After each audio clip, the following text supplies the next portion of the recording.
See, first of all, there can't be just one change. There are going to be series of changes depending on the end use. One thing I would like to mention is about biofuels, the enhanced use of biofuels, because first of all, they are renewables, you can generate them. And second is that it can also lead to local economy development. Biofuels, it's not something new. We are talking about this for decades together. And we have also shown it's used before the fossil fuels were discovered. All the palaces in India, they were lit by jatropha oil. Where we have, or rather on the way we have lost use of these because of the ease and economic viability of fossil fuels.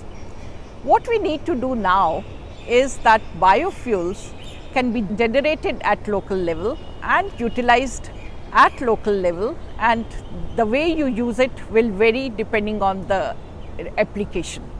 I think one of the biggest changes which we should be looking at is actually using whatever we are consuming, whether it is in the form of energy, materials, anything, in a most efficient manner. So to me, resource efficiency, energy efficiency, I come from that background. So that's something which I believe should be the first thing which everybody should practice, and that ultimately is going to help reduce your environmental footprint in all possible ways. I think the one major policy change that we look forward to, how to gain the net zero emissions, and that is one of the biggest gain that the environment would have in our lifetime, because it would benefit biodiversity, it would benefit production forestry, and it would also benefit environment in total. Major challenge in biofuel is that it should be economically viable. Economic viability is proving to be a challenge. And that is largely because we are looking at the fuel separately. We don't have that much of land available, but we are also looking at algae. In aquatic system, carbon dioxide is sequenced and biomass is produced. It is faster than any of the terrestrial systems. And we have algal strains which have as much as 45% on dry weight basis as lipid. Not just lipids, because it is also source of nutraceuticals. It's a good in protein, it is rich in protein and therefore can be used as cattle feed. And especially if you go for marine strain cultivation, you are using the sea water, so there is no further pressure on land, there is no pressure in terms of water. So it becomes something which is win-win. I think the biggest challenge here is within ourselves. How do we really change ourselves in our day-to-day routine? How do we make our children ensure that they don't keep their ACs at 19 degree or 20 degree centigrade and they see that yes, we are putting it at 24 degree centigrade? How do we ensure that whatever we are eating, we don't take so much what we can't eat? Basically, you need to ensure that yes, we consume whatever we need.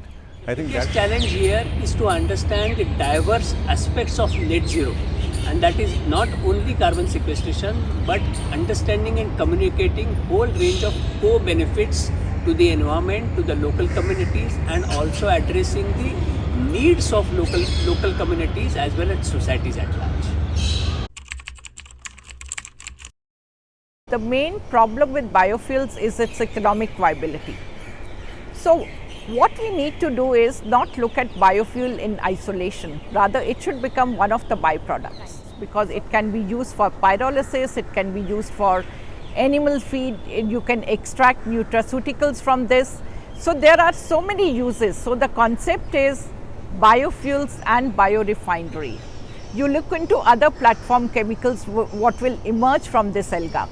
So you are killing two birds with one stone. One is you are making this entire process economically viable, and the other is you are not generating any waste, which otherwise can become another problem at a later date. I think that's the behavioral change we really need. Switch off the lights when you're moving out of your room. Switch on the AC only when you need.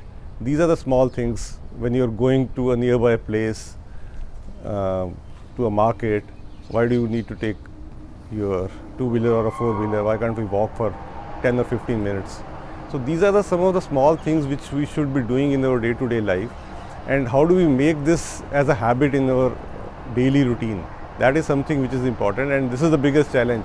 We have to, as seniors, as parents, as teachers, this is what we should be teaching to our children and our fellow colleagues.